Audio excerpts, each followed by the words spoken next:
네, 그러면 오늘 말씀을 선포하도록 하겠습니다. 오늘 말씀 제목은 기름 부음 받은 다윗. 그냥 본문으로 우리가 사무엘상 16장 7절 한 구절만 우리가 찾아서 함께 소리내서 읽고 말씀을 풀어가도록 하겠습니다. 사무엘상 16장 7절입니다. 찾으셨죠? 네, 소리내서 읽겠습니다. 준비 시작. 주께서 사무엘에게 이르시되 그의 용모나 키의 크기를 보지 말라. 내가 이미 그를 버렸노라. 주는 사람이 보는 것처럼 보지 아니하나니 사람은 겉모습을 보나 주는 마음을 보느니라.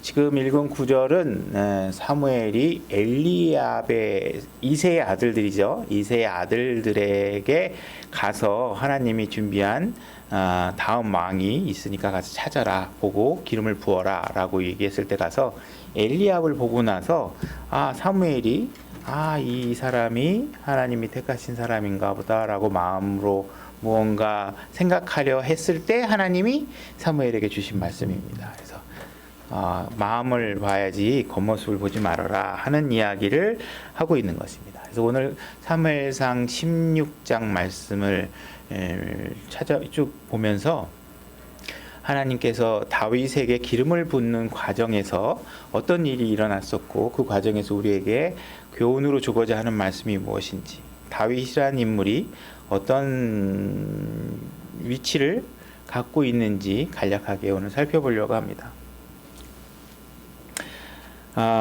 다윗이라는 이름이 성경에 처음 등장하는 장면은 이 사무엘상 16장은 아닙니다. 사무엘상 16장은 역사적인 위치상 사무엘이 실질적으로 등장하는 위치는 맞습니다. 사무엘이 이때 처음 등장하고 있는데 사무엘이란 이름 자체가 구약 성경에 처음 등장하는 장면은 사무엘상 16장은 아니고 룻기에서 다윗의 이름이 등장하게 됩니다. 그래서 룻기에서 그 사무엘의 그러니까 다윗의 혈통이 준비되는 그 배경 과정에서 마지막에 두 번 다윗의 이름이 등장하게 되는 것이죠.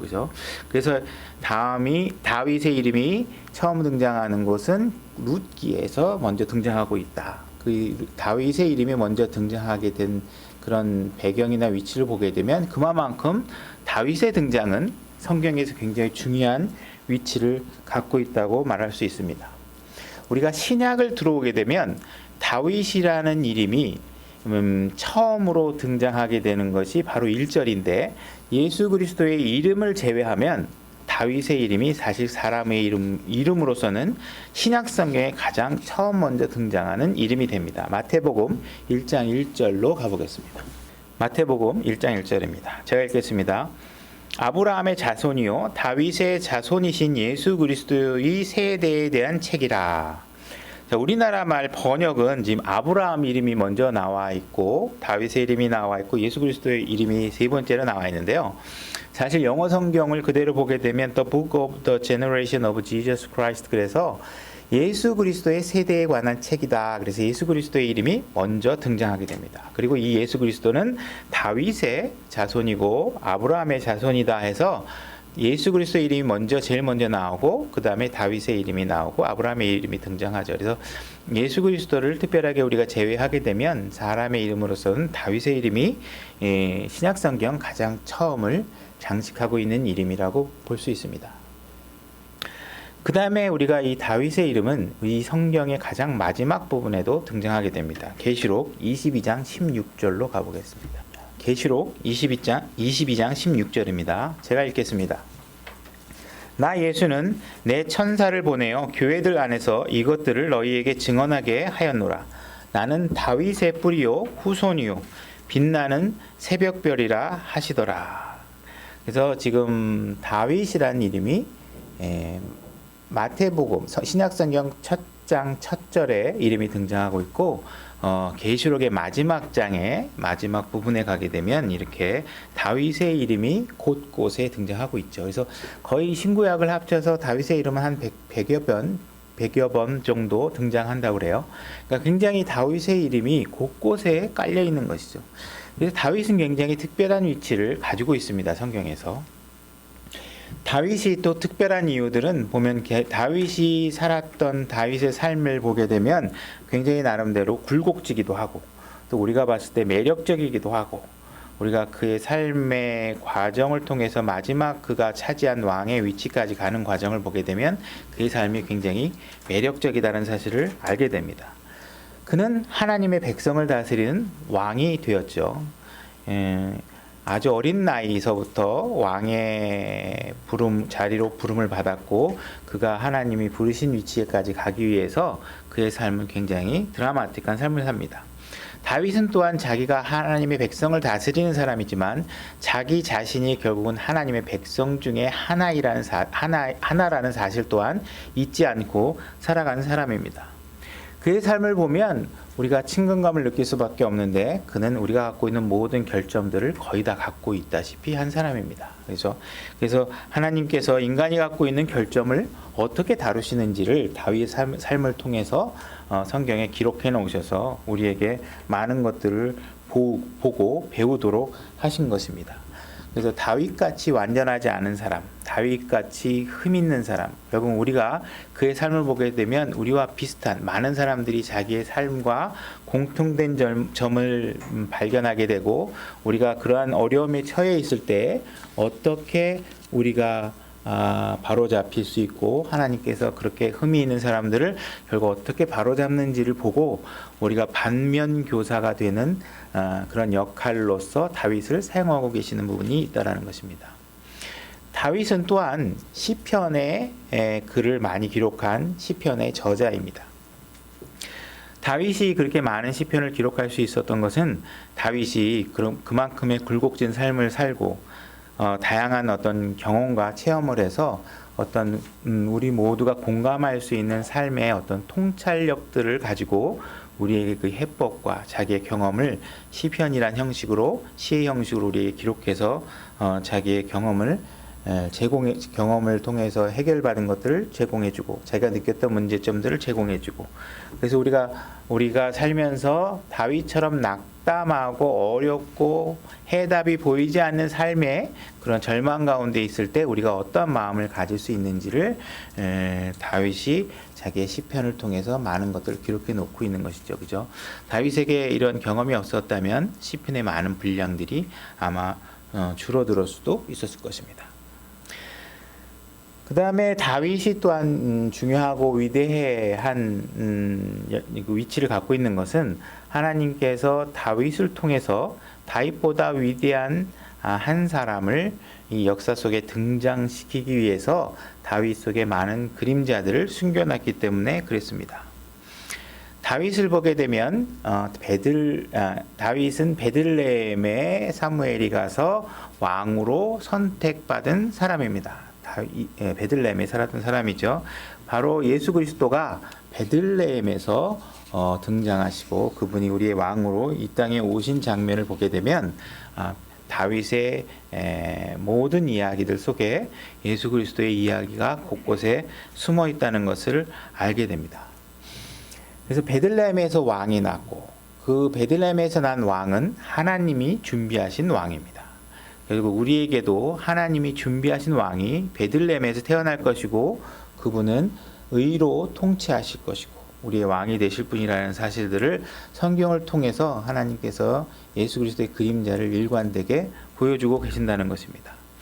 다윗은 베들레헴에서 기름 부음을 받았고 예수 그리스도도 베들레헴에서 태어나서 성령님의 인도를 받아 우리에게 우리의 죄들을 제거하는 모든 과정들을 인간의 입장에서 다 치르고 감당하신 삶을 사는 것을 보여주시게 됩니다. 로마서 1장 3절로 가보겠습니다. 로마서 1장 3절입니다. 제가 읽겠습니다. 자신의 아들 예수 그리스도 우리 주에 관한 것이라 그분께서는 육체로는 다윗의 씨에서 나셨고 거룩함의 영으로는 죽은 자들로부터 부활하심으로써 하나님의 아들로 권능 있게 밝히 드러나셨느니라. 그래서 우리 로마서에서도 예수 그리스도가 다윗의 씨에서 나셨다는 사실을 언급해주고 있습니다. 그래서 다윗의 위치는 예수 그리스도의 등장과 아주 밀접한 관계가 있다는 사실을 알 수 있습니다. 그래서 성경은 다윗의 이야기를 하지만 사실은 예수 그리스도의 이야기를 하고 있는 거나 마찬가지죠. 그래서 성경의 모든 기록들은 예수 그리스도에 대해서 증언하고 있다는 사실을 여지없이 보여주고 있는 인물이기도 하고 내용이라는 사실을 우리가 알 수 있습니다. 다윗이 이제 우리가 16장에 어떻게 등장하고 있는지를 한번 찾아보려고 합니다. 하나님께서 이제 왕을 세우기 위해서 사무엘에게 이새에게로 가도록 명하십니다. 베들레헴으로 보내지게 되는데 이 16장에 물론 사무엘상 자체가 마찬가지지만 중요한 인물 세 인물이 등장하게 되죠. 그래서 사무엘이라는 인물과 그죠. 그다음에 다윗이라는 인물 그리고 지금 기존의 왕으로 있는 사울 왕 이렇게 세 사람의 인물이 주요 인물로 등장하는 내용으로 이 16장이 당연히 시작되고 있습니다.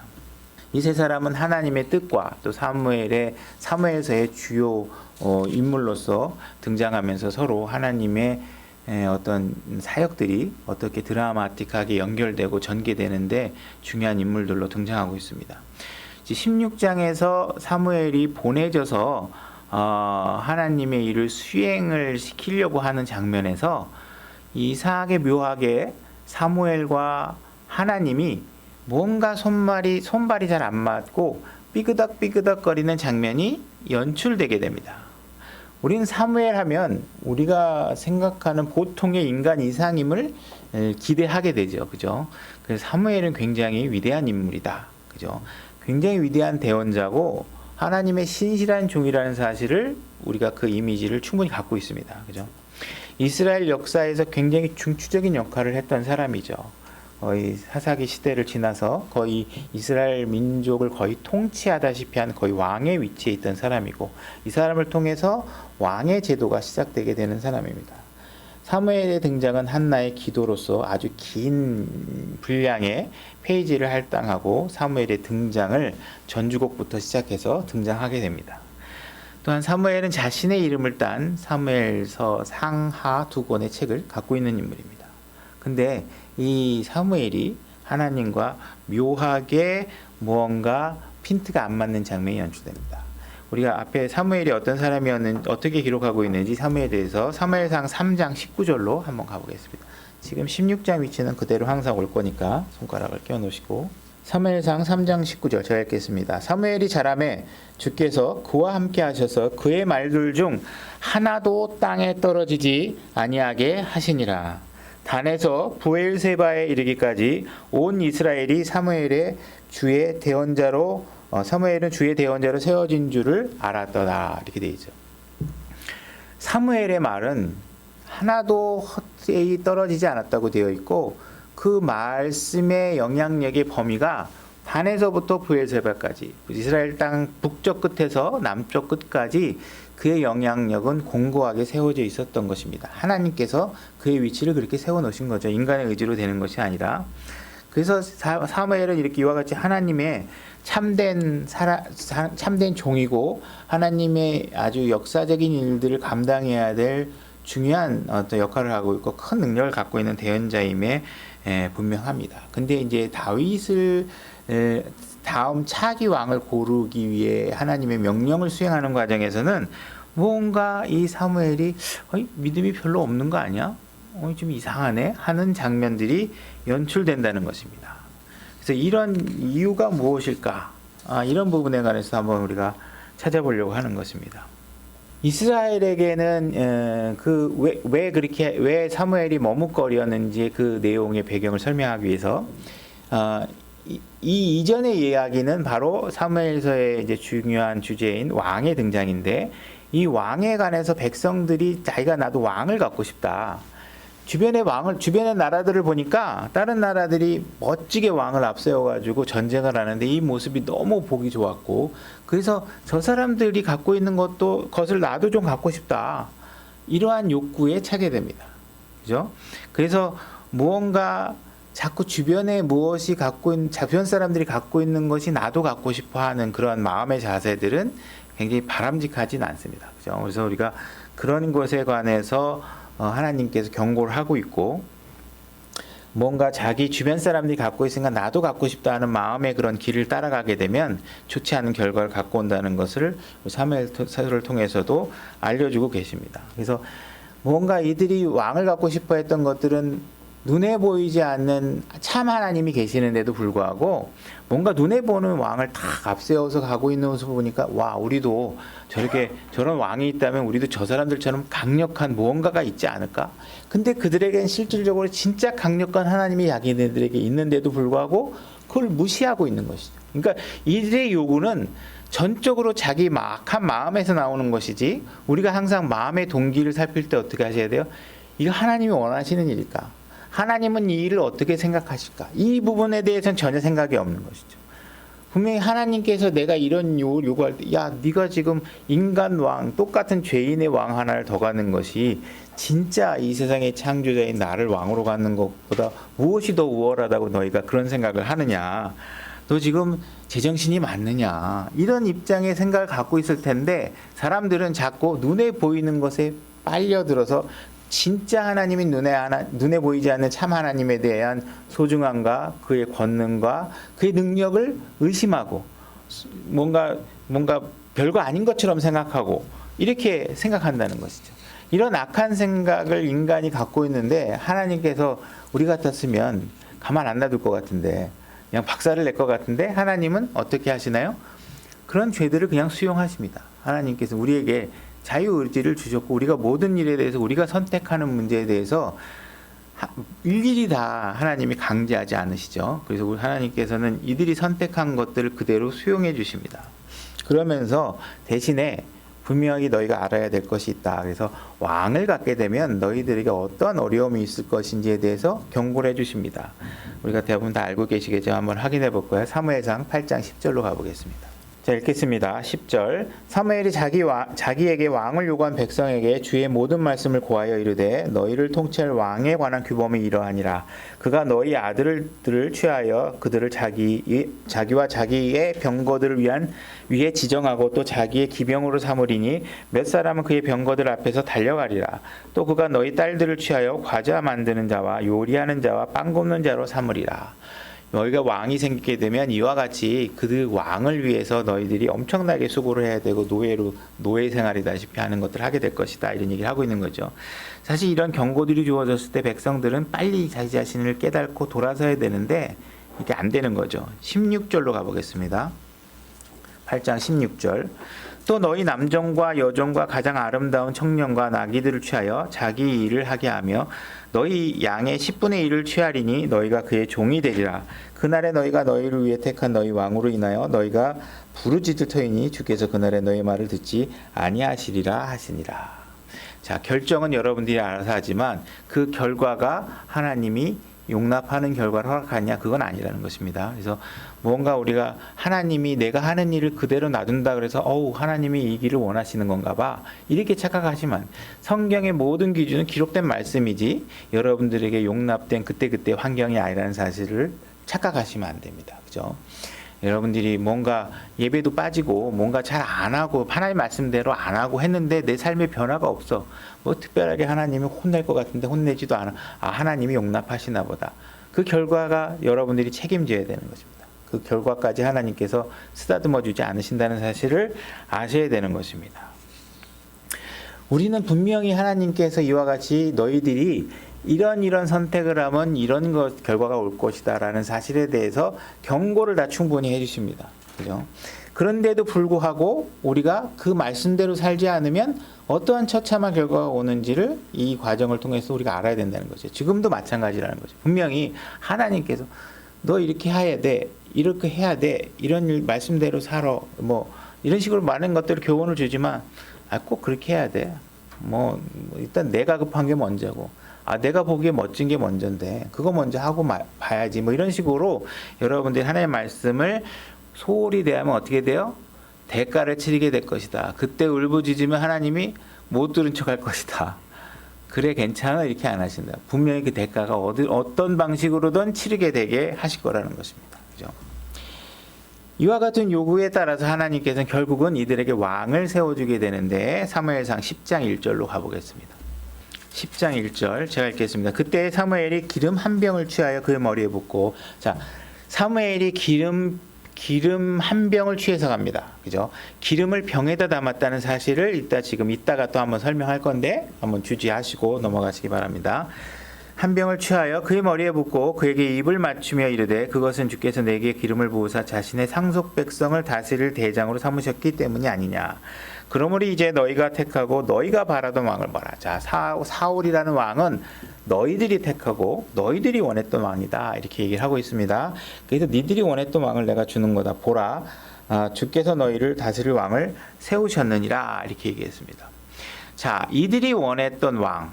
이들이 그렇게 갖고 있으면 다른 나라보다도 더 멋져 보일 것 같고 우리에게 뭔가 유익이 있을 것 같고 이 왕이 눈에 보이는 왕만 있으면 진짜 천하무적일 것 같고 했는데 왕을 이들이 딱 갖고 나서 어땠을까요? 정말 그들이 하나님이 왕이었을 때보다 그들이 더 유익하고 좋았던 삶을 살았느냐? 그렇지 않다는 것입니다. 사울이 통치한 기간은 약 40여 년이 되는데 40년이 되는데 이 40년 동안 이들은 사실상 별로 전보다 좋았던 시절이 별로 없습니다. 별로 악한 것들, 왕의 악정이라든지 통치의 이런 문제들 때문에 오히려 이들은 굉장히 불편한 삶을 살았지 무언가 이들의 유익한 삶은 없었다는 것이죠. 하나님 입장에서도 왕을 시켜놨더니 사울이 어떻게 해요? 마음에 안 드는 짓만 계속 반복합니다. 그래서 하나님께서 어떻게 하십니까? 이게 너가 내 말을 잘 안 기울이고 오히려 니들이 백성의 말을 자꾸 귀를 기울여서 내 말을 거슬려? 백성들의 생각을 네가 더 높게 생각해? 안 되겠구나. 그래서 이제 하나님께서 사울을 버리시게 되죠. 사무엘상 15장 11절로 가보겠습니다. 하나님의 뜻을 거스리고 하나님의 말보다 백성이나 여론을 더 등지고 통치를 하고 이러니까 하나님이 어떻게 해요? 버려버린다. 하나님께서 버린다. 15장 11절 내가 사울을 왕으로 삼은 것으로 인해 슬퍼하노니, 자, 왕으로 삼은 걸 슬퍼하십니다. 그가 나를 따르는 것에서 돌이켜 내 명령을 수행하지 아니하였느니라 하시니라. 그것으로 인해 사무엘이 근심하여 온 밤을 주께 부르짖느니라. 자, 하나님께서 후회하고 계시고 사울도 이 일로 인해 슬퍼합니다. 인간적인 애정과 뭔가 증오가 겹쳐 있었겠죠. 그리고 또 하나님께서 택한 그 사울을 직접 기름 부어서 세우는 일에 참여했던 사람이 사무엘입니다. 사무엘은 뭔가 이 마음이 아픈 거죠. 이 사울을 하나님께 버렸다 그러니까 가슴이 찢어지는 겁니다. 23절로 가보겠습니다. 15장 23절 거역하는 것은 마술죄와 같고 완고한 것은 불법과 우상숭배와 같나이다. 왕이 주의 말씀을 버렸으므로 이제 이게 사무엘에게 얘기해줬고 사무엘은 왕에게 가서 이제 통보하는 거. 하나님이 당신 버렸다고 그랬다. 이 얘기를 하는 거예요. 그러니까 사실 살 떨리는 얘기죠, 이게. 어떻게 보면 왕 앞에 가서도 하나님이 너 왕 안 시킨대. 이렇게 얘기를 해야 되는 거니까. 버렸으므로 그분께서 왕을 버려 왕이 되지 못하게 하셨나이다 하더라. 28절로 가보겠습니다. 사무엘이 그에게 이르되 주께서 이날에 이스라엘 왕국을 왕에게서 찢어 왕보다 나은 왕의 이웃에게 주셨나이다. 자, 하나님의 백성들을 지금 사울 왕에게서 찢어내서 이 백성들을 왕보다 더 나은 사람에게 주겠다. 이렇게 얘기를 하고 있는 것이죠. 자, 이와 같은 상황이 벌어지고 있는 것입니다. 자, 그렇게 이와 같은 상황이 벌어지고 있는 상황에서 16장 1절로 이제 다시 오겠습니다. 자, 사울이 버려진 상황 때문에 슬퍼하고 있었죠. 그죠? 그 다음에 16장 1절. 주께서 사무엘에게 이르시되 내가 이미 사울을 버려 이스라엘을 통치하지 못하게 하였거늘 내가 어느 때까지 그를 위하여 애곡하려느냐 이렇게 얘기하십니다. 너 언제까지 슬퍼할 거야? 왜 이렇게 자꾸 슬퍼하는 거야? 라고 하면서 사무엘에게 뭔가 책망 어린 이야기를 하고 계십니다. 그러면 사람이 안 된 사람을 보고 좀 뭔가 슬퍼하고 잘못된 사람을 보고 슬퍼하는 게 뭐가 문제일까? 왜 내가 사울을 향한 나의 슬픈 마음이 뭐가 죄인가? 이렇게 생각할 수 있지만 그렇진 않다는 거예요. 사무엘이 슬퍼하는 자체 때문에 하나님이 책망하시는 것은 아니라는 것이죠. 우리 15장 앞쪽에 34절로 다시 가보겠습니다. 15장 34절. 그때 사무엘은 라마로 가고 사울은 사울의 기브아에 있던 자기 집으로 돌아가니라. 이제 사무엘이 사울에게 이제 당신 이제 왕에서 하나님 버렸대 이제 이런 얘기를 해주고 각자 이제 자기 집으로 가는 거죠. 그래서 사무엘이 자기가 35절 사무엘이 자기가 죽는 날까지 사울을 보려고 다시는 가지 아니었어요. 그러니까 지금 사무엘은 너무 마음이 아파서 다시는 사울의 얼굴을 볼 수가 없는 거예요. 그래서 사울을 내가 다시는 안 보겠다. 그럼에도 불구하고 사울을 위하여 애곡하였더라. 주께서는 자신이 사울을 이스라엘을 다스릴 왕으로 삼으신 것으로 인해 슬퍼하셨더라. 이제 주께서도 슬퍼하고 사무엘도 슬퍼하고 있는 상황이 벌어졌는데 이 상황에서 하나님께서 너 슬퍼하는 게 뭐 잘못된 거야? 이렇게 얘기하고 있지 않습니다. 그럼 문제는 뭐냐? 지금 15장 35절에서 사울이 슬퍼하고 있는데 16장 1절까지 계속 슬퍼하고 있어요. 근데 이 기간이 얼마냐? 약 한 16년 정도의 기간이 흐른 시점입니다. 35절에서 16장 1절까지. 사무엘은 지금 한 사람 왕, 자기가 세웠던 왕이 하나님으로부터 버려졌다는 것 때문에 계속 슬퍼하고 있는 거예요. 이 계속 슬퍼하고 있는 것 때문에 어떤 상황이 벌어져요? 하나님이 야 내가 버렸다. 그리고 내가 다음 왕을 세울 거야. 이렇게 얘기했는데 다음으로 움직이질 않는 거예요. 슬퍼하면서 계속 앉아가지고. 다음 일을 해야 되는데 계속 슬퍼하고 앉아서 울기만 하고 다음 일 왕을 찾으러 가지를 않아요. 이렇게 지켜보고 있다 하나님이 기다리다 안 되니까 어떻게 해요? 너 빨리 이제 더 이상 못 기다리니까 그만 슬퍼하고 빨리 일어나서 내가 보내는 이새의 집으로 가. 그러니까 그쪽으로 가라. 이렇게 얘기를 하고 있는 것입니다. 16장 1절 하반절 나머지 읽으면 기름을 네 뿔에 채우고 가라. 내가 너를 베들레헴 사람 이새에게로 보내리니 내가 나를 위해 그의 아들들 가운데서 한 왕을 예비하였느니라 하시니. 그러니까 하나님께서 기다리다가 안 되겠어. 그래서 너 언제까지 슬퍼하는 거야? 안 되겠어. 기름 빨리 가지고 와. 그래서 기름을 채워가지고 이새의 집으로 가. 그렇게 해가지고 이제 몽둥이를 들고 엉덩이에다 이제 볼기짝을 채찍을 가한 겁니다. 빨리 가라고. 더 이상 앉아서 그만 슬퍼하라고. 그래서 우리가 이렇게 뭔가 하나님의 시키신 다음 일이 있는데 감정에 휘말려 가지고 다음 일을 못 하고 있는 거예요. 그러니까 하나님이 재촉하고 계신다. 자, 2절. 사무엘이 이르되 내가 어찌 갈 수 있으리까? 사울이 그것을 들으면 나를 죽이리이다. 이렇게 얘기합니다. 자, 지금 사무엘이 다음 일을 해야 되는데 다음 일도 안 하고 계속 16년 동안 울기만 하고 슬퍼하고 아우 사울 불쌍해. 사울 제 왕 그만두면 뭐 먹고 살까 막 별의별 걱정을 다 하고 있는 거예요. 그러니까 지금 어떻게 돼요? 하나님이 가라 그랬더니 이제 또 뭔 얘기를 해요? 내가 만약에 다음 왕 세우려고 가면 이거 알면 사울이 나 죽이면 어떻게 해요? 이 얘기를 하는 거예요. 그러면 이게 지금 우리가 상상할 때 사무엘이라는 어마어마한 대원자인데 이 사람이 진짜 굉장한 대원자로 생각하는데 이게 딱 보니까 어떻게 이 뭐야? 믿음이 굉장히 이상하잖아요. 그죠? 도대체 이게 믿음이 어떻게 이런 사울이 죽일 거 걱정해? 이게 어떻게 이럴 수가 있지? 지금 죽음을 무릅쓰고 해야 되는 거 아니야? 우리 같으면 막 이런 생각이 들 거잖아요. 근데 지금 사울의 상태가 뭔가 지금 문제가 있는 것이죠. 그죠? 그러니까 우리가 위대하다고 생각하는 그 어느 사람도 우리의 범주를 벗어나서 위대할 수는 없다는 사실을 보게 돼. 그도 하나님이 쓰시니까 크게 쓰시는 거지. 그가 우리보다 어마어마하고 거룩하고 흠없고 이런 게서 쓰는 건 아니라는 거죠. 그래서 이런 사무엘조차도 사실 하나님께 큰 일을 쓰고 있는 이 사람조차도 인간적인 약점이 벌어지고 있고 뭔가 하나님과의 관계에 조금만 삐뚤어지면 어떻게 돼요? 인간적인 약점과 그냥 불결하고 더러운 생각들이 막 솟아오르는 것이죠. 그죠? 그래서 이게 뭔가 이런 믿음이 없는 사람이 아닐까 싶을 정도의 질문을 하고 있는 것이 굉장히 희한할 정도다. 3절. 이새를 희생물 드리는 일로 부르라. 내가 행한 일을 내가 네게 보여주리니 너는 내가 네게 지명하는 자에게 나를 위해 기름을 부을지니라 하시더라. 자, 하나님께서는 지금 사무엘이 쫄아가지고 못 가겠다고 하니까 어떻게 하세요? 내 방법을 제시해 주겠다. 가가지고 내가 걱정하지 마. 앞에 16장 2절에 뒤에 하반부에 안 읽은 게 있는데 제가 마저 읽을게요. 죽이리라 하매 주께서 이르시되 암송아지를 끌고 가서 말하기를 내가 주께 희생물 드리러 왔다 하고 이렇게 얘기하라. 그러니까 가서 걱정하지 마. 가가지고 내가 뭔가 희생물을 드리러 왔다. 제사 지내러 왔다. 이렇게 얘기를 해라. 그 방법을 가르쳐줘.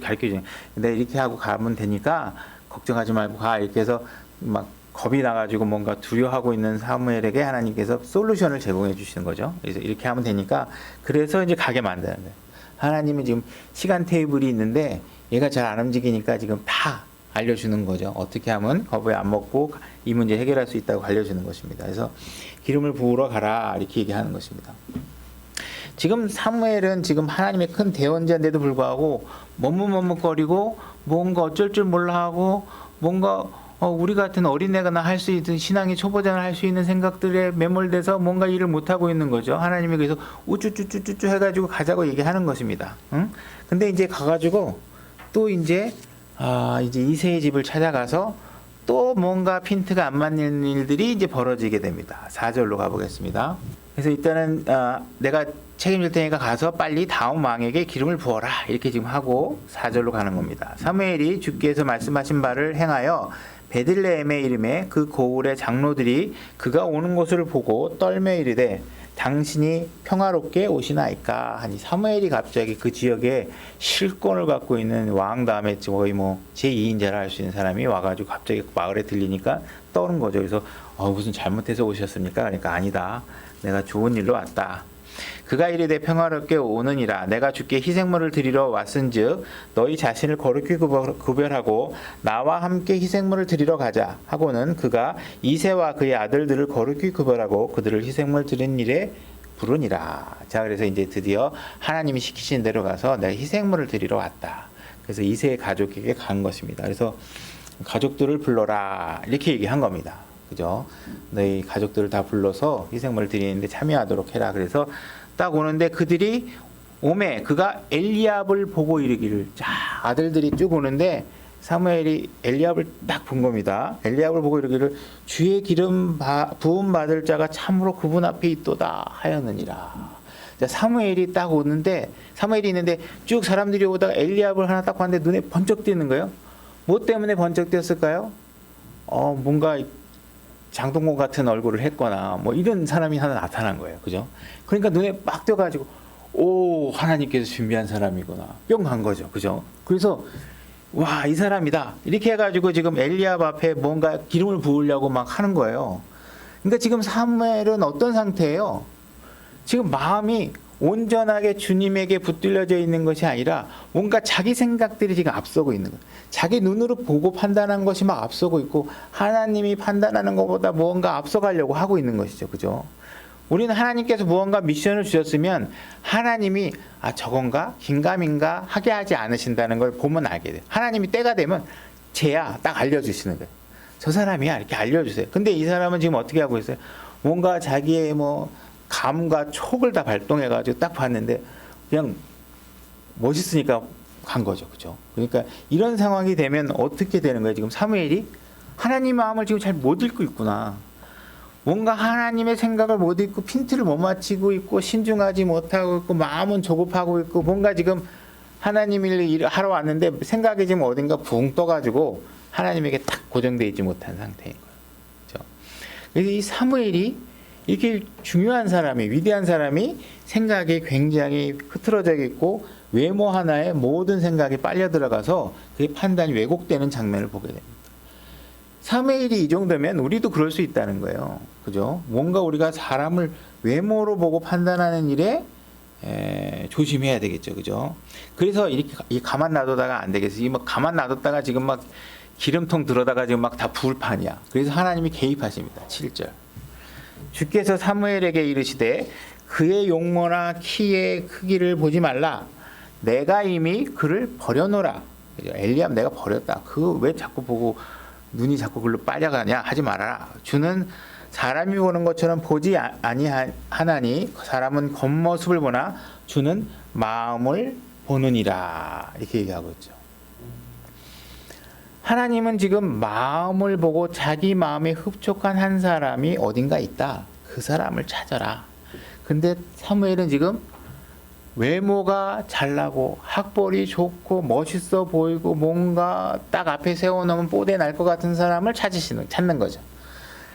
그러니까 이런 일들에 대해서 하나님이 경고하시는 거예요. 그렇게 제발 그렇게 하지 말아라. 그런 식으로 하면 안 된다. 여기서 지금 하나님께서는 뭔가 하나님이심을 확실하게 보여주고 계시는 것이죠. 나는 너희들이 보는 생각과 다르다. 제발 겉으로 보지 말아라. 나는 마음을 보고 있는 것이고 너는 그 눈에 보이는 거에 네 생각이 매몰되지 말게 하고 진짜 어떤 사람인가 그 마음을 볼 수 있는 상태로 내 마음의 모든 관점과 이런 것들을 신중하게 정리해서 보도록 하라는 것이죠. 그죠? 이러한 교훈들은 지금 이 사건의 케이스에만 적용되는 것이 아니라 실제로 우리의 모든 삶에서 이 교훈은 명확하게 진리이고 우리가 적용해야 되는 사안이라는 사실을 아셔야 됩니다. 그래서 우리가 왕을 선택할 때뿐만 아니라 자기 지역교회의 감독, 목사를 선택할 때도 그렇죠. 뭔가 외모를 보고 그 사람의 학력, 무슨 박사, 무슨 어디 신학대학, 유명한 대학 뭐 이런 거 보지 말고 진짜 그 사람의 마음이 하나님이 보시기에 합당한 사람인가라는 사실을 보라는 것입니다. 그러니까 여자친구를 구할 때, 남자친구를 구할 때 자꾸 외모로 보지 말라는 것입니다. 그죠? 다 어른들이 우리 결혼해보고 인생을 살아본 어른들이 다 주는 교훈들이죠. 얼굴은 예뻐봐야 얼마 안 간다는 거 아니에요. 그죠? 그죠? 진짜 마음이 뭔가 문제가 생겼을 때 그 생긴 문제를 어떻게 인격적으로 해결할 수 있는 능력이 있는 사람이 훨씬 더 가치 있지. 얼굴 예쁘고 잘생기고 학벌 좋고 뭐 이런 거 갖고 하지 말라는 거죠. 그런 교훈을 항상 이런 것들에 적용해야 된다는 것이죠. 그죠? 그래서 하나님께서 사무엘에게 이런 걸 가르쳐주고 있는 거예요. 내 눈에 보이는 대로 판단하지 마라. 내 눈, 하나님이 보시기에 어떨지, 분명히 내 마음을 본다고 한 그 마음을 갖고 있는지, 그죠? 네가 볼 때 엘리압이 참 매력적으로 보이지? 그렇지, 강한 인상도 보이고 뭔가 할 것 같고 하지만 내 판단은 그런 것 같고 하는 거 아니야. 그거는 0.0001도 아니야. 그냥 제로야, 제로. 내가 왕으로 택할 사람은 절대로 외모로 안 봐. 하나님이 택하는 사람은 그 사람이 아니야. 그죠? 이런 생각을 얘기해 주는 거지. 이미 사울을 선택할 때 어떻게 됐어요? 사울의 외모가 사람들이 보시기에 왕과 같고 막 훤칠하고 다 이랬잖아요. 그렇지만 그 외모로 인해서 뽑아놨지만 어떻게 해요? 항상 하나님의 말씀을 거역하고 있고, 그죠? 뭔가 마음에 안 드는 일을 하고 있고 하나님의 뜻과는 다른 길을 걸어가서 하나님이 이미 하나님이 실수한 건 아니지만 하나님이 백성들에게 교훈을 줬잖아요. 외모로 택하면 안 돼. 그러니까 알잖아. 사올 때 너희들 경험해봐서 알잖아. 그러니까 그걸로 외모로 하지 마. 뭔가 더 깊은 것을 봐야 된다라는 사실을 알려주는 것입니다. 자, 근데 하나님께서 이 엘리압을 이미 버렸다고 했잖아요. 왜 버렸을까? 그 하나님께서 분명히 이 엘리압의 성품을 알고 계셨던 것이죠. 그래서 하나님이 이 엘리압을 왜 버렸을까라고 하는 사실을 우리가 간접적으로 알 수 있는 구절이 하나 있어요. 사무엘상 17장 28절로 가보겠습니다. 아버지 이새가 다윗에게 전쟁터에 가서 형들에게 이제 뭘 좀 갖다 줘라 이렇게 심부름을 시켜서 전쟁터에 가게 됩니다. 이때 이제 나오는 구절입니다. 28절. 그가 그 사람들에게 말할 때에 그의 맏형 엘리압이 들었으므로 엘리압의 분노가 다윗을 향해 타오르매 그가 이르되 네가 어찌 이리로 내려왔느냐 광야에 있는 몇 안 되는 그 양들을 네가 누구에게 맡겠느냐 나는 네 교만과 네 마음의 무례함을 아나니 네가 전쟁을 구경하려고 내려왔도다 하죠. 다윗이 분명히 아버지 심부름으로 왔는데 다윗의 행위에 관해서 뭔가 자기의 선입견과 마음의 조급함과 교만한 마음으로 굉장히 불같은 마음으로 다윗을 대하는 장면이 나옵니다. 자, 이와 같이 이게 불같은 감정 조절 안 되는 사람 하나님이 어떻게 해요? 버리신다. 이 버리는 일에 있으면 안 된다. 그럼 누구나 다 이런 소지들의 성격들을 다 갖고 있죠. 그죠? 누구나 다 갖고 있어요. 근데 그런 상태를 빨리 누구러뜨리셔야지만 하나님께 사용할 수 있는 것이죠. 이런 상태로서는 안 된다는 것이죠. 그래서 엘리압을 왜 버렸느냐 봤더니 이 엘리압의 성격이 분노가 그냥 자기가 뭔가 마음에 안 들면 막 타오르는 거죠. 그래서 하나님께서 이런 사람에 대해서 쓰지 않으시는구나 하는 것을 아실 수 있다. 그죠? 그 다음에 이제 8절부터 10절까지 이제 쭉 보면서 하나님께서 이제 그 이세의 아들들이 이제 사무엘 앞에 다 지나가는 장면을 기록해 놓습니다. 근데 이리 봐도 아니고 저리 봐도 아니고 아들들이 다 지나갔어요. 다 지나가서 갔는데 아무도 안 나오는 거야. 이 사무엘이 지금 혼란스러워지는 것입니다. 그래서 사무엘이 지금 굉장히 하나님 앞에 어떻게 보면 굉장히 좀 난 코스의 교육을 받고 있는 거예요. 그죠? 사무엘은 지금 처음에는 슬퍼가고 10년 동안 앉아있고 하나님이 기다리고 있는데 빨리 다음 왕 뽑아야 되는데 애가 그냥 집에만 틀어박혀 있는 상황이었다가 뭔가 사람을 좀 찾아보라고 했더니 뭔가 마음이 조급해가지고 막 섣불리 막 판단하고 하나님이 이 사람을 찾았나 보다 하고 그죠? 마음을 봐야 되는데 외모를 보고 있는 잘못된 기준을 갖고 있고 그 사무엘이 지금 고민에 굉장히 차 있는 것이죠. 그래서 지금 다 갔는데 아무도 없는 거예요. 이제 다윗의 순서가 올 순간인데 이미 이 이새가 자기 아들이라고 데려왔던 사람들 중에는 아무도 없는 것입니다. 아무도 없는 거죠. 근데 이제 사무엘이 이제 조금씩 정신을 차리기 시작합니다. 정신을 차려서 믿음이 이제 확실하게 조금씩 제자리를 잡아가게 됩니다. 11절로 가보겠습니다. 16장 11절. 사무엘상 16장 11절. 자, 이제 아들을 다 봤더니 없어요. 그래서 또 이새에게 이르되 내 아이들이 다 여기 있느냐 이렇게 물어봅니다. 자, 이제 사무엘 입장에서는 아들들 가족들 다 데리고 왔는데 데려온 거죠.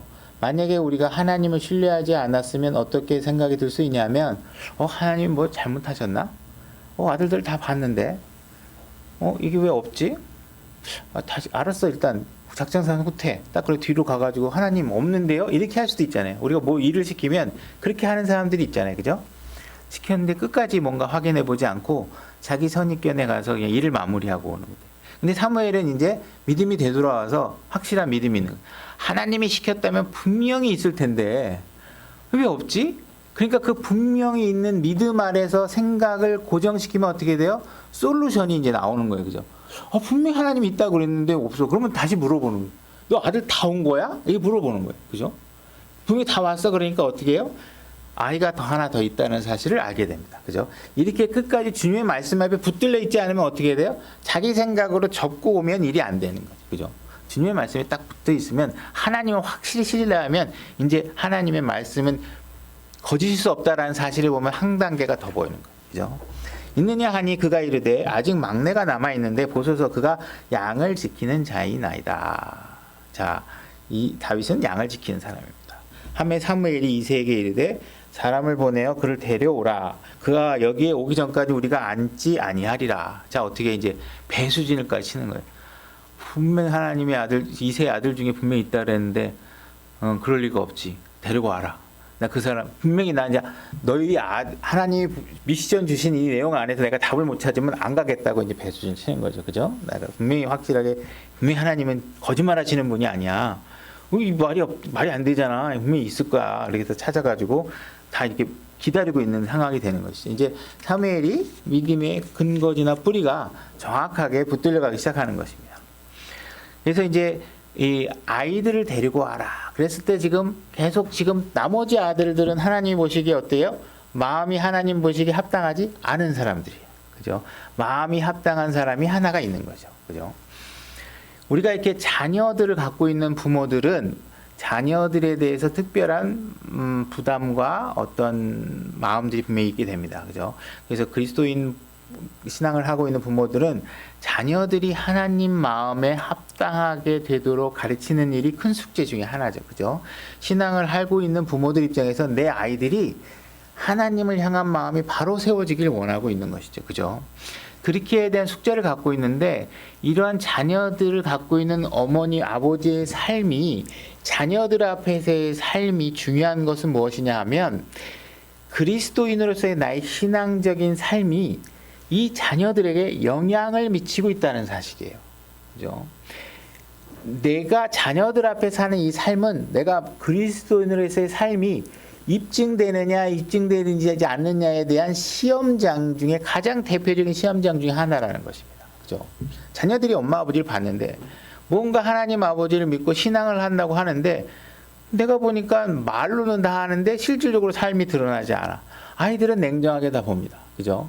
우리 엄마 아버지가 어떤 삶을 살고 있는지를 알 수 있는 거죠. 그러니까 아이들 앞에서 하고 있는 언어, 신앙의 자세, 뭔가 문제가 생겼을 때 내가 어떤 스탠스를 갖고 신앙생활을 하는지에 대한 모습들이 아이들에게 내가 그리스도인의 증인된 삶을 사는데 굉장히 중요한 역할을 하고 있고 실질적인 그 훈련 받을 수 있는 장소 중에 하나이기도 하다는 것입니다. 그죠? 다른 사람들에겐 내가 이제 조금 정리도 하고 시간도 있고 내가 한 번 가서 1시간 만나는 동안 내가 마음에 안 드는 음식을 사줘도 내가 마음에 드는 척도 할 수 있고 뭐 여러 가지 준비된 마음을 갖고 하죠. 근데 가정에서의 삶은 어떻게 정말 다 무방비 상태에서 우리가 모든 걸 보여주게 되잖아요. 그러니까 이런 자녀들에게 보여지고 있는 이런 삶이 어떠한 삶을 보여주느냐가 내가 실질적으로 우리 그리스도인의 삶이 직관적으로 보여줄 수 있는 삶의 필드라는 거예요. 시험장이라는 것이. 그래서 이들에게 무언가 올바른 신앙관을 보여줘야 된다는 것입니다. 그래야 아이들이 가장 중요한 가치가 공부가 아니구나. 가장 중요한 가치는 하나님을 향한 내 마음이 어떻게 되는 것이구나. 그것을 부모들이 가르쳐주고 있고 부모들의 삶을 보니 이게 맞는가 보다. 왜 부모님들도 그렇게 하니까. 그죠? 그런 삶을 가르치는 것이 굉장히 중요하다. 그래서 하나님이 보시기에 합당한 마음을 갖도록 해주는 데 있어서 물론 자녀들이 자기의 삶은 또 자기의 결정권이 있지만 적어도 우리가 부모로서 그런 교육을 한 상황에 대해서 내가 후회 없이 하나님 앞에 정말 당당하게 내가 할 만큼 했는지에 대해서 보여줄 수 있을 만큼 우리의 삶이 드려져야 된다 하는 것이죠. 지금 다윗이 등장하고 있는 자리는 뭐냐 하면 다른 아이들이 있는 자리가 아니라는 것이에요. 왕으로서의 무언가 기름 부음 받음을 받을 사람을 찾으러 왔고 사무엘이 무언가 이게 특별한 사람을 고르러 왔을 때 그 부모조차도 다윗은 아닐 거야. 그죠? 다윗은 설마 대상이 아니겠지 하고 다윗은 빼버린 거예요. 그죠? 실제로 하나님이 찾는 사람은 인간적인 시야와 사람의 눈의 영역에서 벗어나 있을 수 있는 경우가 굉장히 많다는 것이죠. 다윗은 지금 사람의 눈에 띄지 않는 곳에 있는 상태입니다. 사람의 눈에 띄지 않는 곳에. 그죠? 다윗은 어디에 있었느냐? 왕이 되려고 그 앞에 줄 서 있는 사람들, 뭔가 국가의 어떤 권력 있는 사람이 찾을 때 뭔가 잘 보이려고 그 앞에 있던 사람이 아니라 어떻게 해요? 하나님이 있기를 원하는 장소에 있던 사람입니다. 그죠? 다윗은 양을 치는 사람이고 양을 지키는 사람이라고 되어 있습니다. 그래서 항상 하나님께서 찾고자 하는 사람은 하나님 앞에서 나 안 써주나 그러고 이렇게 자꾸 들이미는 사람이 아니라 어떻게 해요? 그냥 언제 써줄지 모르지만 내가 하나님이 시키신 일에 묵묵히 내 자리를 지키고 있는 사람. 하나님은 그런 마음을 갖고 있는 사람을 왕으로 세우시고자 찾고 있는 것입니다. 16장 11절 다시 보게 되면 아직 막내가 남았는데 보소서 그는 양을 지키나이다 이렇게 되어 있습니다. 왜 다윗은 양을 지키고 있을까요? 이스라엘 문화가 막내 아들은 양을 지키도록 되어 있나요? 그런 거 아닙니다. 그죠? 뭔가 오히려 막내 아들이면 보호를 받고 힘든 일과 어려운 일들은 오히려 큰 형이나 이런 사람들이 할 수 있었겠죠. 근데 다윗은 양을 지키고 있었다는 것입니다. 오히려 그런 양을 지키는 양들을 지키는 일들을 하고 있음으로 인해서 그는 오히려 많은 것들을 그 삶 속에서 배우도록 하고 있고 훈련받고 있는 것입니다. 지금 뭔가 이 다윗이 예수 그리스도의 모형이 될 수 있었던 것은 바로 모든 사람들의 시야에 들어오지 않은 눈에 잘 보이지 않는 곳에 있던 사람이 왕으로 등장하고 있다는 사실입니다. 그죠? 그래서 예수님도 우리 처음에 왔을 때 우리에게 아무도 그를 왕으로 인정한 사람이 없죠. 그러나 결국 나중에 하나님이 그를 왕으로 세우실 것인데 어쨌든 다윗도 그와 같은 모델로 지금 어떤 사람의 눈에 띄지 않는 곳에서 자기 일을 양을 치는 일을 하고 있었던 사람이다 하는 사실을 알 수 있습니다. 12절로 가보겠습니다. 사무엘상 16장 12절. 그가 사람을 보내어 그를 데려왔는데 이제 그는 혈색이 좋으며 아름다운 용모를 지녔고 보기에 좋았더라. 주께서 이르시되 이 사람이 그니 일어나 그에게 기름을 부으라 하시니라. 헷갈리는 거 없죠? 하나님이 딱 나타나자마자 얘가 맞다. 얘가 내가 택한 사람이다. 이 사람에게 왕을 기름을 부어라 이렇게 얘기하고 있습니다. 우리가 16장 1절로 다시 한번 가서 보게 되면 내가 나를 위해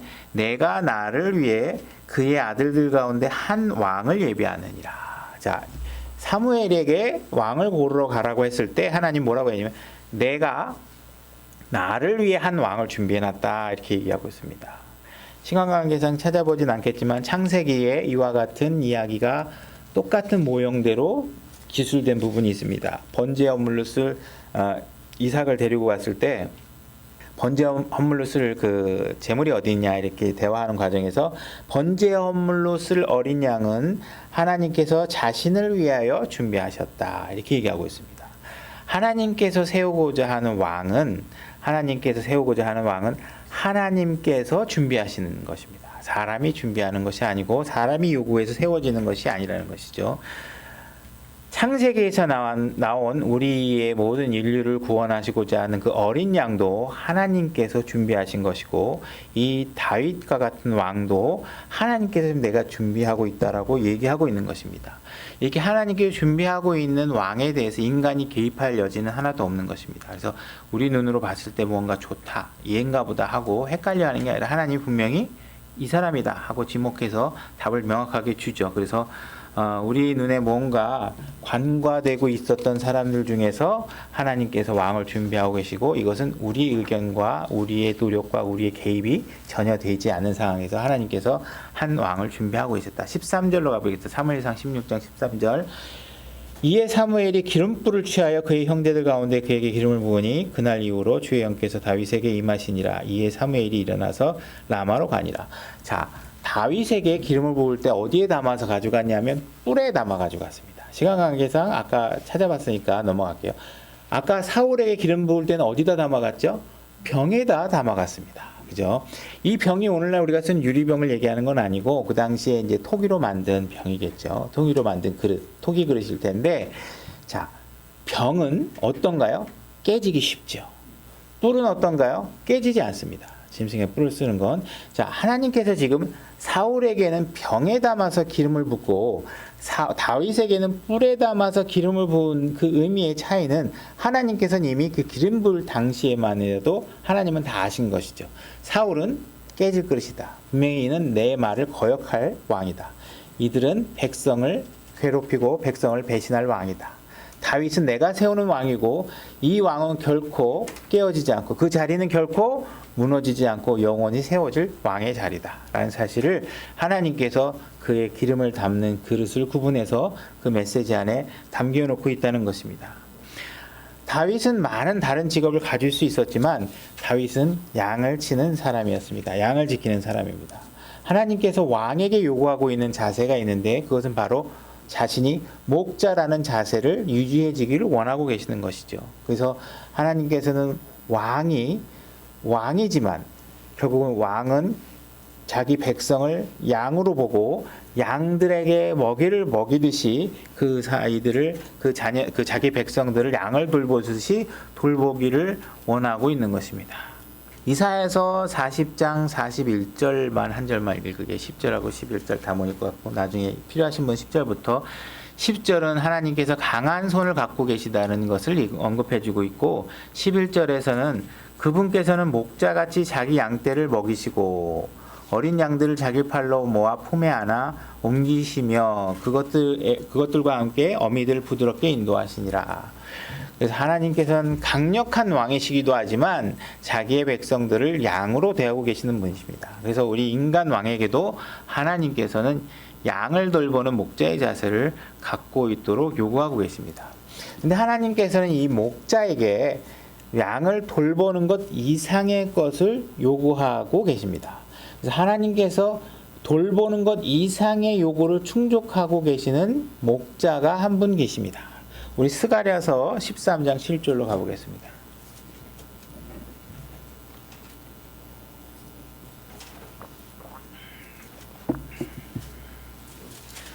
스가랴서 13장 7절.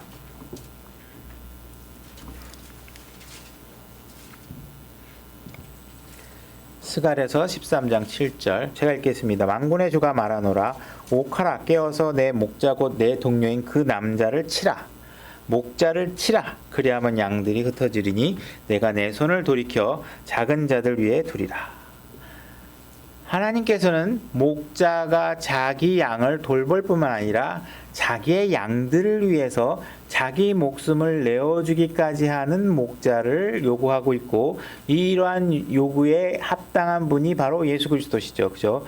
예수님께서는 우리가 받아야 할 모든 죄의 대가를 스스로 감당하신 분이십니다. 그래서 하나님의 진노를, 하나님의 진노와 심판을 자기의 온몸으로 받아내 주신 목자이십니다. 그래서 예수 그리스도는 자기 양을 돌볼 뿐 아니라 그 양들을 위해서 그 모든 진노를 받아내신 분이시기도 하십니다. 그래서 하나님께서는 다윗에게도 바로 이와 같은 양을 돌보는 자세를 요구하고 계시는 것이죠. 그죠? 지금 다윗이 왕으로 기름 부음 받고 어떻게 되냐면 다시 양을 치러 돌아갑니다. 양을 치러. 그죠? 지금 왕으로 하나님께서 다윗을 기름 부어 놨는데, 지금 현재 이 땅에는 누가 왕이에요? 아직 사울이 왕입니다. 사울이 왕. 나중에 결국은 다윗이 기름을 받은 이후에 사무엘하 2장에 가게 되면 유다, 남유다 쪽의 지역의 왕이 되고, 이제 5장에 가서야 남북 이스라엘 통합된 왕의 위치를 차지하게 되는데, 이때까지의 아마 시간이 15년 정도, 뭐 이 정도의 시간이 걸려요. 그러니까는 15년 동안은 어떻게 하고 있는 거예요? 왕이 못 되고 계속 왕이 되기 위한 훈련들을 계속 하고 있는 것이죠. 그죠? 그 일의 시작은 뭐예요? 양을 지키는 일부터 시작하고 있는 것입니다. 하나님께서 우리에게 무언가 시키려고 하시면 갑자기 여러분들을 왕의 자리에 앉히는 게 아니라, 어떻게 소림사 무술 배우러 가면 주방에서 주방 막 그릇 닦는 것부터 하는 거 마찬가지예요. 똑같아. 우리가 왕으로 하시려 그러면 하나님께서 그냥 어떤 사람을 딱 데려다가 뭐 금수저 뭐 태어난 사람 가져다 딱 앉히는 게 아니라, 어떻게 해요? 양치는 일부터 해서 막 고난과 핍박받은 사람들과 어울리고 그들의 마음을 이해하고, 그냥 동굴에 갇혀서 죽음의 위협도 받고 쫓김도 받고, 뭐 이런 과정들을 다 해서 어떻게 해요? 그런 훈련 과정을 해서 다 배우고 난 다음에 왕으로 자리를 주신다는 것입니다. 다윗이 양을 지키면서 배우는 것들은 뭘까요? 인내를 배우게 됩니다. 그죠? 우리가 양을 돌보는 데 있어서 비 온다고 안 나가고 눈 온다고 안 나가고 그러면 되나요? 그죠? 비 올 때 더 나가고 눈 올 때 더 나가고, 내가 몸이 아프다고 양을 뭐 하루 이틀 그냥 놔두고 그러면 양이 어떻게 될까요? 안 되잖아요. 그죠? 양의 목자가 되려면 어떻게, 내가 몸이 아파도 질질 끌고 나가서 어떻게 해요? 양이 특별한 문제가 없는지, 먹이는 다 먹었는지, 그들 중에 상처받은 양은 없는지, 짐승의 공격은 없는지, 하고 싶지 않아도 해야 될 일들을 해야 되는 것이 목자입니다. 그죠? 목자가 위치가 된다는 것은 내 편의로 사는 것이 아니라 어떻게 해요? 내가 돌봐야 될 양들의 필요를 쫓아서 사는 것입니다. 그래서 하나님께서는 이 다윗을 그러한 훈련 과정을 통해서 세워가고 계시는 것입니다. 다윗은 스스로도 서두르지 않습니다. 왕으로 뭐 해놨는데 내 삶이 막 억울하고 아직까지도 막 동굴에 갇혀 있고 맨 쫓겨다니고 사울은 날 죽이려고 하고 있고 막 이러면 우리 같으면 어떻게, 하나님 도대체 나한테 기름을 왜 부으신 거예요? 도대체 왕으로 했다가 이런 거 시키려고 왕 그림 부은 거예요? 부으신 건가요? 뭐 이렇게 불평할 수도 있잖아요. 다윗은 그런 모습이 한 번도 나오지 않습니다. 사울이 죽이려고 왔어도 그를 다 살려보내주고, 그죠? 그래서 뭔가 이렇게 다윗은 자기에게 주어진 상황에서 내가 언제 빨리 왕이 돼야지, 이렇게 서두르지 않는. 다윗의 아들 중에 한 사람은 어떻게 왕이 되고 싶어서 아버지를 막 죽이려고까지 했던 상황이 있었죠, 그죠? 그런 자세를 취하는 사람은 하나님이 쓰는 사람이 아니죠, 그죠? 자기의 때를 기다리고 설령 안 된다 해도 그걸 감사하게 받아들이는 자세를 갖고 있는 사람이 우리의 왕이 되어야 한다는 거죠. 진짜 우리의 왕이, 압살롬 같은 사람이 진짜 우리의 왕이 된다면 우리에게 얼마나 끔찍하겠어요, 그죠? 뭔가 왕이 되고 싶어서 안달인 사람이 되면 어떻게, 이와 같이 항상 작은 일에 최선을 다하고 낮은 자세로 때를 기다리면서 하나님이 주신 때에 감사하며 살아가고 맨날 현실에 만족하고 사는, 그죠? Now face 지난번에 우리가 설교했잖아요. 여러분들이 지금 이 순간에 믿음이 있어야 그 믿음으로 모든 문제를 해결하는 거지, 왕년에 있던 믿음, 앞으로 잘할 거야 다짐, 이런 걸로 지금의 문제를 해결하는 게 아니죠. 여러분들이 만약에 돈을 많이 모아서 부자가 되고 싶으면 오늘 어떤 일을 하고 있는 모습을 보면 그 사람이 부자가 될지 안 될지 대부분 판가름 납니다. 그죠? 항상 부자가 되는 사람은 지금 돈을 아끼는 사람이지, 지금 저축을 하고 지금 돈을 아끼는 사람이, 지금은 막 쓰고 다음엔 잘할 거야. 이런 사람은 저같이 살 빼고 싶은 사람은 지금 덜 먹는 사람이 나같이 다음부터 다이어트 할까 하는 사람 살 못 빼죠. 저같이 경우도 못 빼죠. 지금이 중요한 거예요. 지금. 그죠? 그러니까 주어진 삶에 항상 만족하고 최선을 다하는 삶을 살아야 되는 것입니다. 그죠? 그 다음에 14절 빨리 보겠습니다. 그러나 주의 영께서 사울을 떠나고 주로부터 온 악한 영이 그를 괴롭게 하니라. 자, 하나님께서 사울을 버리셨어요. 버리셨다는 건 뭐예요? 그에게서 성령님이 떠나신 것입니다. 그죠? 성령이 떠나게 되면 그 사람을 어떤 상황이 되게 만들어요? 악한 영들이 들어가서 그 사람을 괴롭히는 일들이 벌어집니다. 그죠? 우리 안에 오늘날 신약 그리스도인들은 하나님한테 감사해야 될 일들은 뭐냐면 성령님께서 한번 우리 안에 들어오시면 절대로 다시 나가지 않습니다. 한번 붙으시면 놓지 않으세요. 그러나 이 당시에는 구약이죠. 그래서 하나님께서 버리시면 성령이 떠나면 그 안에 들어오면 어떤 상황이 벌어져요? 뭔가 괴로움이 들어오게 됩니다. 그래서 결국은 사울은 그에게 유일한 낙이 됐다는 건 무엇이냐면 다윗이 음악을 연주할 때만 위로를 받게 됩니다. 만약에 우리가 나중에 교회가 들려 올라가게 되면 이 땅에 남아있는 사람들에게는 남아있는 것이 무엇이에요? 적그리스도와 악한 영들이 그들의 마음을 괴롭히게 될 것이라는 것입니다. 그래서 우리는 항상 하나님께서 주는 것들의 위로를 받고 그 다음에 하나님께서 지금 이 땅에 우리가 왕으로 오신 것을 믿으면 우리가 그분의 자녀가 되고 그분을 왕으로 우리가 섬길 수 있다면 참 하나님이신 그분을 왕으로 섬기는 일에 주저하서는 안 된다. 나중에 무슨 적그리스도가 온다면 뭘 할 거야. 그런 거 하면 안 돼요. 그죠? 지금 이 순간에 여러분들이 예수 그리스도를 믿으셔야 되고 그분을 주로 받아들이시고 그분을 왕으로 받아들이셔야 악한 영으로부터, 그죠? 여러분들이 영원한 생명을 보호받고 영원히 주님과 더불어 함께 살 수 있게 된다는 것입니다. 그래서 우리는 항상 우리의 초점은 베들레헴에서 태어났던 그분, 그죠? 다윗의 왕의 혈통에 따라 이 땅에 오셔서 우리에게 왕이 되어주신 분, 그죠? 그분이 초림에는 항상 우리가 목자로 와서 우리에게 우리 죄를 사해주는 모습으로 왔지만 나중에 진짜 강한 팔로 오셔서 우리에게 통치자로서 왕으로 오시게 될 것입니다. 그분 안에 들어가는 건 나중에가 되는 것이 아니라 지금 이 순간 여러분들이 믿음으로 드려져야 된다는 것입니다.